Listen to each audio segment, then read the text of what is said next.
Hello guys, welcome back. ഞാൻ വീണ്ടും എത്തിയിരിക്കുന്നു മറ്റൊരു വീഡിയോ ആയി. ഇതാണ് ഞങ്ങൾ നമ്മുടെ എറണാകുളത്തപ്പൻ ഗ്രൗണ്ടിൽ നടക്കുന്ന വണ്ടർ വാട്ടർഫോൾസ് എക്സ്പോ കാണാൻ പോയതിൻ്റെ വീഡിയോ ആണ് കേട്ടോ. ഇത് കാണാൻ പോകണമെന്ന് വിചാരിച്ച് പ്ലാൻ ചെയ്തൊന്നുമല്ല കേട്ടോ ഞങ്ങൾ പോയത്.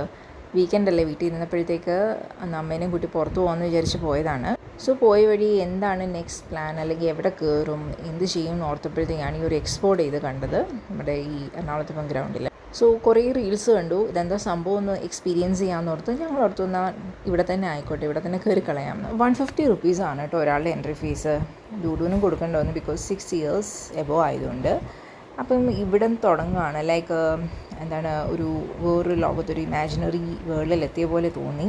റീൽസൊക്കെ കണ്ടെങ്കിലും വലിയൊരു എക്സ്പെക്റ്റേഷനോടുകൂടിയൊന്നും അല്ല ഞാൻ പോയത്.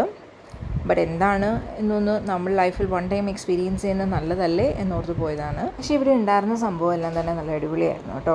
ഒരു റിയൽ വേൾഡിൽ ചെന്ന പോലെ ഒരു എക്സ്പീരിയൻസ് ആണ് നമുക്ക് തോന്നിയത്. ലൈക്ക് കുറേ ഫ്ലവേഴ്സ് ഉണ്ടായിരുന്നു, പിന്നെ മൂമെൻറ്റ്സ് ഒക്കെ ഉണ്ടായിരുന്ന കുറേ ചെറിയ ഇൻസെക്ട്സ് ആയിട്ടും, അതായത് നമ്മുടെ ബട്ടർഫ്ലൈ, തുമ്പി, ഇതൊക്കെ അനങ്ങുന്ന രീതിയിലുള്ളതും ഒക്കെ, അതൊക്കെ പിള്ളേർക്കാണേലും ഈവൻ നമുക്ക് കാണുമ്പോൾ തന്നെ ആയാലും നല്ലൊരു രസം തോന്നുന്നുണ്ടായിരുന്നേ. പിന്നെ ലൈറ്റിങ്സ് ഒക്കെ ആണേലും ഓരോന്നിനും അതിൻ്റേതായ ലൈറ്റിങ്സ് ഒക്കെ കൊടുത്തിരിക്കുന്നതുകൊണ്ട് ഒരു വിഷ്വലി കാണുമ്പോഴത്തേക്ക് ഇറ്റ് വാസ് സോ എഫക്റ്റീവ്. ഈ ഏരിയയിൽ ഏറ്റവും ഇഷ്ടപ്പെട്ടത് എന്താണെന്ന് ചോദിച്ചു കഴിഞ്ഞാൽ എനിക്കിതാ ഈ കാണുന്ന ഈ ഹണി കോമ്പിൻ്റെ ഇതാണ് ഏറ്റവും ഇഷ്ടപ്പെട്ടത്. അത് ഭയങ്കര നാച്ചുറലായിട്ട് തന്നെ തോന്നി. ഈ വീഡിയോയിൽ എത്രത്തോളം ഉണ്ടെന്ന് എനിക്കറിയില്ല, ബട്ട് സ്റ്റിൽ ഇറ്റ് വാസ് നമ്മൾ നേരിട്ട് കാണുമ്പോൾ നല്ല രസമുണ്ടായിരുന്നു. ഇത് ആരുടെ ഒരു കഷ്ടപ്പാടാണെങ്കിലും ഇറ്റ് വെൻ വെൽ എന്ന് തന്നെ പറയാം, ബിക്കോസ് അത്രയും അവർ മെനക്കെട്ടെങ്കിലും ആ ഒരു മെനക്കെട്ടതിൻ്റെ ഒരു എഫക്റ്റ് നമ്മളിലോട്ട് എത്തിക്കാൻ കഴിയുന്നുണ്ടായിരുന്നു അത്. പിന്നെ ഓഫ് കോഴ്സ് ഈ ഒരു കോമ്പിനേഷൻ ഓഫ് ലൈറ്റും ഈ മൊമെൻറ്റ്സും ആ ഒരു നാച്ചുറലായിട്ട് തോന്നുന്ന ഇതും കൂടെ വന്നപ്പോഴത്തേക്ക് ഇറ്റ് വാസ് ഓസം. പിന്നെ ഇത് നമ്മൾ ചെന്നപ്പോൾ ഉണ്ടല്ലോ, ജസ്റ്റ് അനങ്ങാണ്ടിരിക്കുകയായിരുന്നു. പെട്ടെന്ന് ഇത് അനങ്ങിയപ്പോഴത്തേക്ക് നമുക്കൊരു നമുക്ക് പിള്ളേർക്ക് ഇത്തിരി ഒന്ന് പേടി തോന്നും കേട്ടോ. ബട്ട് അതും വളരെ ഒരു നാച്ചുറൽ ഇതായിട്ട് തന്നെ തോന്നി. പിന്നെ ഇതായിരുന്നു ഓൾ ടുഗെദർ. വലിയ സ്പേസ് ഒന്നുമില്ല, കുറച്ച് സ്പേസിലായിരുന്നു ഈ ഒരു സിസ്റ്റം അവർ അറേഞ്ച് ചെയ്തിരുന്നത്. പിന്നെ മൂവിങ് ഫോർവേഡ്, എനിക്കിതാ ഈ ഏരിയ ഉണ്ടല്ലോ ഒരുപാട് ഇഷ്ടപ്പെട്ടു. ഇത് എനിക്ക് തോന്നുന്നു നേരിട്ടായിരുന്നു കുറച്ചും കൂടി നല്ലത്. ഞാൻ മേ ബി എൻ്റെ ഒരു ക്യാമറ വേ ഓഫ് എടുക്കലാണോ എന്ന് എനിക്കറിയില്ല, എനിക്ക് ഇത് എത്തിക്കാൻ കഴിഞ്ഞത് ഒരു ലിമിറ്റേഷൻ വന്ന പോലെ എനിക്ക് തോന്നി. ഫോട്ടോസ് എടുക്കാനായിട്ടൊക്കെ നല്ലൊരു അടിപൊളി ഒരു ഏരിയ ആയിരുന്നു കേട്ടോ. ഈ ഒരു ഹാർട്ട് അതിൻ്റെ സെൻട്രലായിട്ട് നിന്ന് കഴിയുമ്പോഴത്തേക്ക് ആ ലൈറ്റിങ്സ് കൂടെ വന്നു കഴിയുമ്പോൾ അടിപൊളിയായിരുന്നു. പിന്നെ ഈ ഒരു ഏരിയ വന്നപ്പം ഫുൾ DJയും പിന്നെ അതുപോലെ ലൈറ്റ് എഫക്ട്സ്, സൗണ്ട് എഫക്ട്സ്, ഇതെല്ലാം നല്ല സൂപ്പറായിട്ടുണ്ടായിരുന്നു. ബിക്കോസ് ആ ഒരു സൗണ്ട് എഫക്ട്സും ലൈറ്റിങ്സും കൊണ്ട് മാത്രമാണ് ഈ സംഭവം ശരിക്കും പിടിച്ച് നിൽക്കുന്നതെന്നാണ് എനിക്ക് തോന്നിയത്.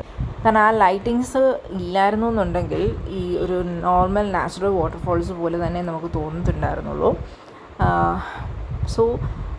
ഈ ബാക്ക്ഗ്രൗണ്ടിൽ തന്നെ ഇവിടെ ഒരു DJ പോലെ അവർ അത്യാവശ്യം സൗണ്ട് എഫക്ട്സിൽ തന്നെ പ്ലേ ചെയ്യുന്നുണ്ട്. അതായിരുന്നു ഈ ഒരു ഷോയുടെ ഫുള്ളൊരു എഫക്റ്റ് തന്നിരുന്ന സംഭവം. ഇപ്പം ഞാൻ ഇതൊരു നാഗ്ര വാട്ടർഫോൾസിൻ്റെ ഒരു എഫക്റ്റാണ് അവർ കൊണ്ടുവന്നിരിക്കുന്നത്. ഇതെനിക്ക് പേഴ്സണലി കുറച്ച് ഇഷ്ടപ്പെട്ടു കേട്ടോ. കാരണം ഇത് ഈവൻ ദോ ലൈറ്റും സൗണ്ട് എഫക്ട്സും ഒക്കെ ആണെന്നുണ്ടെങ്കിൽ കൂടിയും അതിൽ മെയിൻലി എനിക്ക് ഇഷ്ടപ്പെട്ടത് നമ്മൾ അടുത്ത് നിന്ന് നിൽക്കുമ്പോഴത്തേക്കും ആ ഒരു ഫീല് നമുക്ക് നല്ല രീതിയിൽ കിട്ടുന്നുണ്ടായിരുന്നു. ബിക്കോസ് ഓരോ വാട്ടർ ഡ്രോപ്സ് ആയാലും നമ്മുടെ മേത്തോട്ടായാലും വീഴുന്നുണ്ട്. ഇപ്പം ഞാൻ എൻ്റെ സ്പെക്സിലും ഈവൻ ക്യാമറയുടെ ലെൻസിലെല്ലാം വെള്ളമായിരുന്നു. പിന്നെ അടുത്തായിട്ടാണ് ഈ ഒരു ബോട്ടിൻ്റെ ഇത് പ്രത്യേകിച്ചൊരു ഇതൊന്നുമില്ല, as part of the show ഒരു ആഡ് ഓൺ എന്ന രീതിയിൽ വെച്ചിരിക്കുന്നതായിട്ടാണ് എനിക്ക് തോന്നിയത്.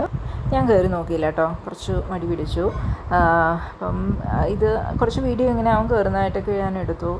പിന്നെ അതല്ലാണ്ട് ഇതിലൊരു ഹൈലൈറ്റിങ് എനിക്ക് തോന്നിയില്ല. പിന്നെ ഇത് ലെഫ്റ്റ് സൈഡിലൊരു ഊഞ്ഞാലുണ്ടായിരുന്നു കേട്ടോ, അത് ഫുള്ളി ഓക്കുപ്പൈഡ് ആയിരുന്നു. ഇല്ലെങ്കിൽ പോയിരുന്ന കുറച്ച് നേരം നമുക്ക് നാടി നോക്കാമായിരുന്നു. ഞാൻ ആക്ച്വലി വെയിറ്റ് ചെയ്യുന്നത് അടുത്തൊരു മെയിൻ ഹൈലൈറ്റ് സ്പേസിലോട്ടൊന്ന് മൂവ് ചെയ്യാനാണ്. ബിക്കോസ് നമ്മൾ റീൽസിൽ കണ്ട പോലെ തന്നെ ഇത് റിയൽ ആയിട്ടൊന്ന് എക്സ്പീരിയൻസ് ചെയ്യാനായിട്ട് എനിക്ക് നല്ല എക്സൈറ്റ്മെൻ്റ് ഉണ്ട്. ഇപ്പോൾ എൻ്റെ ഒരു ബാക്ക്ഗ്രൗണ്ട് ഉണ്ടല്ലോ ഫുൾ ഓൺ നല്ല നമ്മുടെ നല്ല ബാസുള്ള സോങ്ങാണ് ഓടിക്കൊണ്ടിരിക്കുന്നത്. അതിൻ്റെ കൂടെ തന്നെ ഈ ഒരു നല്ല വെള്ളത്തിൻ്റെ സൗണ്ടും ഇത് കേൾക്കാം കേട്ടോ. അപ്പോൾ ഈ ഒരു ലൈറ്റിംഗ്, സൗണ്ട്സ് ആൻഡ് വെള്ളത്തിൻ്റെ ഇതെല്ലാം കൂടെ വന്നപ്പോഴത്തേക്ക് അങ്ങോട്ടൊന്ന് പോകാനായിട്ട് നല്ലൊരു ത്വരയുണ്ട്. എൻ്റെ ലെഫ്റ്റ് സൈഡിൽ രണ്ട് സൈഡിലായിട്ട് 2 ഒട്ടകത്തിനെയൊക്കെ ഒന്ന് ക്രിയേറ്റ് ചെയ്ത് വെച്ചിട്ടുണ്ട് കേട്ടോ. ഐ തിങ്ക് അതൊരു ദുബായ് ഫീലിങ്സ് കിട്ടാൻ വേണ്ടി ക്രിയേറ്റ് ചെയ്ത പോലെയാണ് തോന്നിയത്. അപ്പോൾ ഇതാണ് നമ്മളുടെ വെയിറ്റ് ചെയ്തിരുന്ന സംഭവം. ഇതാണ് one of the largest man made waterfall എന്ന് തന്നെ പറയാം. ദുബായിലാണ് ആക്ച്വലി ഇത് കണ്ടിട്ടുള്ളത്. നമുക്കെല്ലാവർക്കും ശരിക്കും ഒരു ബെനിഫിറ്റ് തന്നെയാണല്ലേ കിട്ടിയിരിക്കുന്നത്. ഈ ഒരു സംഭവം കാണാനായിട്ട് ദുബായ് വരെ പോകാമെന്നുള്ളത് എല്ലാവർക്കും നടക്കുന്ന കാര്യമൊന്നുമല്ല. ബട്ട് നമ്മുടെ ഈ സാധനം നമ്മുടെ കൊച്ചിയിൽ വന്നുകൊണ്ട് തന്നെ എല്ലാവർക്കും തന്നെ എക്സ്പ്ലോർ ചെയ്യാനായിട്ടൊരു നല്ല ചാൻസാണ് കിട്ടിയത്. ആദ്യം വേണ്ടാന്നൊക്കെ പറഞ്ഞെങ്കിലും ഞാൻ എന്തായാലും ഒന്ന് എക്സ്പീരിയൻസ് ചെയ്ത് നോക്കും, കാലൊക്കെ നനച്ച് നോക്കുമെന്ന് പറഞ്ഞപ്പോൾ അവനും ചെരുപ്പ് കോരിയിട്ടിട്ട് എൻ്റെ കൂടെ ഇറങ്ങി. പിന്നെ മെയിൻലി ശ്രദ്ധിക്കേണ്ടിരുന്നത്, ഞാൻ പ്രിപ്പയർഡ് ഒന്നും അല്ലായിരുന്നു, ഇങ്ങോട്ടേക്ക് വരാനും പ്ലാൻഡ് അല്ലായിരുന്നു. അതുകൊണ്ട് തന്നെ എക്സ്ട്രാ ഡ്രസ്സോ അങ്ങനെയൊന്നും തന്നെ ഞാൻ കരുതിയിരുന്നില്ല. ഞാൻ ആക്ച്വലി ഈ വീഡിയോ കഴിഞ്ഞ വീക്കെൻഡിലെടുത്താണ്, ഞാൻ ഇപ്പോഴാണ് പോസ്റ്റ് ചെയ്യുന്നത്. കുറച്ച് തിരക്കുകളിലായിപ്പോയി, അതുകൊണ്ടാണ്. ഇതിപ്പോഴും നമ്മുടെ എറണാകുളത്ത് റണ്ണിങ്ങിലാണോ എന്നുള്ളത് എനിക്ക് ഐഡിയ ഇല്ല കേട്ടോ. ഇൻ കേസ് ആരെങ്കിലും ഈ ഒരു വീഡിയോ കണ്ടിട്ട് അവിടെ പോകാൻ ഉദ്ദേശിക്കുന്നുണ്ടെങ്കിൽ എക്സ്ട്രാ ഒരു ജോഡി ഡ്രസ്സ് കൂടെ എടുക്കുന്നത് നല്ലതായിരിക്കും. പിന്നെ ഓപ്പൺലി സ്പീക്കിംഗ് എൻ്റെ ഒരു പേഴ്സണൽ ഒപ്പീനിയൻ പറയുകയാണെങ്കിൽ വൺ ടൈം വിസിറ്റിന് സംഭവം നല്ലതാണ്. പക്ഷേ നമ്മൾ വല്ലാണ്ടധികം എക്സ്പെക്റ്റേഷനോട് കൂടി വരാത്തതാണ് നല്ലത്. നമ്മൾ എന്ത് സംഭവം പ്രതീക്ഷിക്കാണ്ട് ചെന്ന് കാണുമ്പം നമ്മുടെ മൈൻഡിൽ വാവ് അടിച്ച് കഴിയുമ്പോഴാണല്ലോ നമുക്ക് ആ ഒരു സാധനം നമ്മുടെ മെമ്മറിയിൽ ലൈഫ് ലോങ് നിൽക്കുന്നത്. പിന്നെ ഈ ഒരു ഇതിൻ്റെ നമ്മൾ നിൽക്കുന്നതിൻ്റെ പ്ലാറ്റ്ഫോമിലുണ്ടല്ലോ, നമ്മുടെ പെബിൾസ് ഷേപ്പിലാണ് അവരത് ചെയ്ത് വെച്ചിരിക്കുന്നത്. അപ്പോൾ അത്യാവശ്യം നിൽക്കാനാണെങ്കിലും മുകളിലോട്ട് നടന്ന് കയറാനൊക്കെ നല്ല ഗ്രിപ്പ് കിട്ടുന്നുണ്ടായിരുന്നു. അപ്പോൾ ഞങ്ങളോട് കുറച്ച് നേരമൊക്കെ നിന്ന് കഴിഞ്ഞിട്ട് താഴേക്ക് ഇറങ്ങി. അപ്പോഴാണ് ഇതാ ഇവിടെ ഒരു കുഞ്ഞു വാവതാ ഇങ്ങനെ അങ്ങോട്ടേക്ക് നീന്തി പോകുന്നത് കണ്ടത്. അത് ഞാൻ കുറച്ച് വീഡിയോ ആയിട്ട് എടുത്തു, പക്ഷേ നല്ല രസമുണ്ടായിരുന്നു കേട്ടോ. അത് കുറേ കഷ്ടപ്പെട്ടാണ് ഈ അറ്റത്തുനിന്ന് നീന്തി അവിടം വരെ എത്തിയത്. പിള്ളേർക്ക് എന്തായാലും ഇഷ്ടപ്പെടും. അപ്പം അത് കഴിഞ്ഞ് ഞങ്ങൾ ചെന്ന് നേരെയുള്ള സ്പേസിൽ ഒരു എക്സിബിഷൻ പോലായിരുന്നു അവർ അറേഞ്ച് ചെയ്തിരുന്നത്.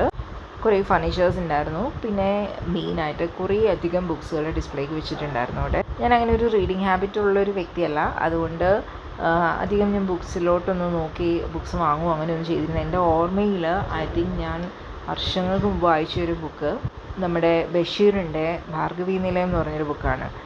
അത് ആ ഒരു ബുക്കിനോടുള്ള ഒരു ഇൻട്രസ്റ്റ് നമ്മുടെ എവിടേക്കോ വായിച്ചല്ല ആരൊക്കെയോ പറഞ്ഞു കേട്ടതിൻ്റെ ഒരു ഇൻട്രസ്റ്റിൽ ഞാനിരുന്ന് വായിച്ചതാണ് ആ സംഭവം. അപ്പോൾ അവിടെ നിന്ന് മാറിക്കഴിഞ്ഞപ്പോഴത്തേക്ക് തന്നെ തൊട്ടിപ്പുറത്ത് തന്നെയാണെങ്കിൽ ഇങ്ങനെ കുറച്ച് കുട്ടികളുടെ ഐറ്റംസൊക്കെ കൊടുക്കുന്ന ഒരു കടയുണ്ടായിരുന്നു. ഇവിടെ ഒന്ന് സ്കെച്ച് ആൻഡ് റീഫിൽ ചെയ്ത് ഊടുന്ന ഒരു സംഭവം വാങ്ങിച്ചു കേട്ടോ. അതിൽ പല സ്ട്രക്ചേഴ്സും ഷേപ്സും ഒക്കെ വരുന്ന ഒരു സംഭവം. ഇതെന്ന് പറഞ്ഞാൽ നമ്മുടെ ഹോട്ട് ബാഗില്ലേ, ലൈക്ക് ഹോട്ട് ബ്ലാഡേഴ്സ് ഇല്ലേ, അതാണ്. അത്യാവശ്യം ചൂട് നിൽക്കുന്നുണ്ടെന്ന് തോന്നുന്നു. അതിൻ്റെ തൊട്ടിപ്പുറത്തായിട്ട് തന്നെ നമ്മുടെ കോഴിക്കോടിന് അൽവയൊക്കെ വിൽക്കുന്ന ഒരു ചേട്ടനുണ്ടായിരുന്നു.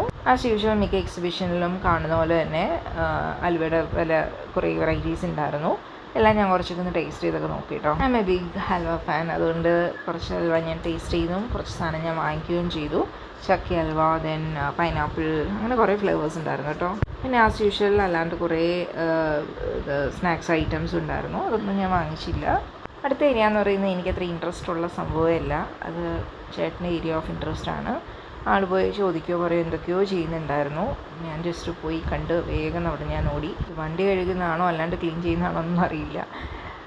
അപ്പോൾ ഇതാ കുറച്ചുകൂടി ഫ്രണ്ടിലോട്ട് വന്നപ്പോഴത്തേക്കുണ്ട്, ഇപ്പോൾ കുട്ടികളുടെ കയ്യിലൊക്കെ ഒരു ട്രെൻഡാണല്ലോ കയ്യിലിട്ട് കറക്കുന്ന സാധനം. ഡൂഡു ഇടയ്ക്ക് സാധാരണ ഒരു തുണിയൊക്കെ എടുത്തിട്ട് ഇങ്ങനെ കറക്കുന്നതാണ് കേട്ടോ. ഇത് ചിലർ നല്ലോണം ചെയ്യുന്നതാണ്, may be practice makes perfect എന്നല്ലേ. പിന്നെ കുറേ വെറൈറ്റി ഓഫ് കത്തികൾ ഒക്കെ ഉണ്ടായിരുന്നു. അവൻ ഈ കടകളിലൊക്കെ ഒന്ന് കയറി നോക്കി.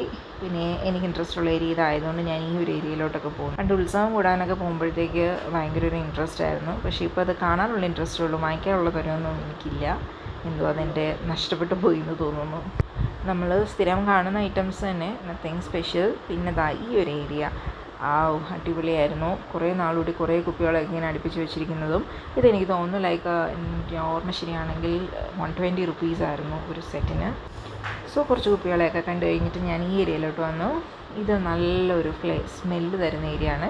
പക്ഷേ എനിക്കറിയാം ഇത്രയും സ്മെല്ലും ഈ ഒരു ടേസ്റ്റും കിട്ടാനായിട്ട് ഇവർ ഇതിനകത്ത് ആർട്ടിഫിഷ്യലായിട്ട് എന്തൊക്കെ സാധനങ്ങൾ ചേർത്തിട്ടുണ്ടെന്ന് ഇത് കഴിക്കുമ്പോൾ എനിക്കിടയ്ക്ക് തോന്നാറുണ്ട്. ഞാനിതൊന്നും വാങ്ങിച്ചില്ല, സാധനം കണ്ടത് മാത്രമേ ഉള്ളൂ. അതിൻ്റെ തൊട്ടിപ്പുറത്ത് തന്നെ കുറേ ഇയർ റിങ്സിൻ്റെ ഒരു ഷോപ്പ് ഉണ്ടായിരുന്നു.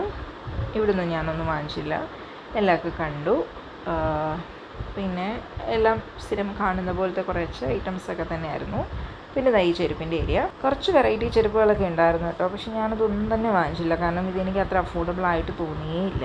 പിന്നെ വീക്കെൻഡ് ആയതുകൊണ്ട് നല്ല രീതിയിൽ തിരക്കുണ്ടായിരുന്നു, നമ്മളെ ശ്രദ്ധിക്കാനായിട്ട് അവർക്ക് ടൈമേ ഉണ്ടായിരുന്നില്ല. സോ ഞാൻ അവിടെ നിന്ന് വേഗം സ്കൂട്ടായി. അങ്ങനെ ഞങ്ങൾ പുറത്തേക്ക് ഇറങ്ങി വന്നപ്പോഴല്ലോ ഇത് കണ്ട്. ആ റിങ്സിന് 60 രൂപ. ഭാഗ്യമുണ്ടോയെന്ന് വെറുതെ ടെസ്റ്റ് ചെയ്യാമെന്ന് ഓർത്തു. എൻ്റെ ലൈഫിൽ ഞാൻ ഇത്രയും നാൾ എറിഞ്ഞതിൽ ഒരേ ഒരു തവണ മാത്രമേ ഇത് കറക്റ്റായിട്ട് വീണിട്ടുള്ളത്.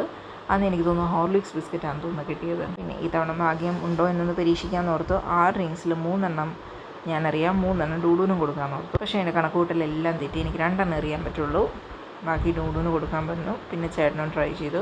അങ്ങനെ ഞാൻ 6 റിങ്ങും എറിഞ്ഞ് നല്ല ഒന്നാന്തരമായിട്ട് ഫ്ലോപ്പായിപ്പോയി. പിന്നെ ആരും എറിഞ്ഞിട്ടൊന്നും വീഴാത്തതുകൊണ്ട് ഞങ്ങൾ 3 പേരും പരാജയപ്പെട്ടതിൻ്റെ യാതൊരു വിധ ഖേദവും ഇല്ലാതെ അഡ്ജസ്റ്റ് ചെയ്ത് പോന്നു.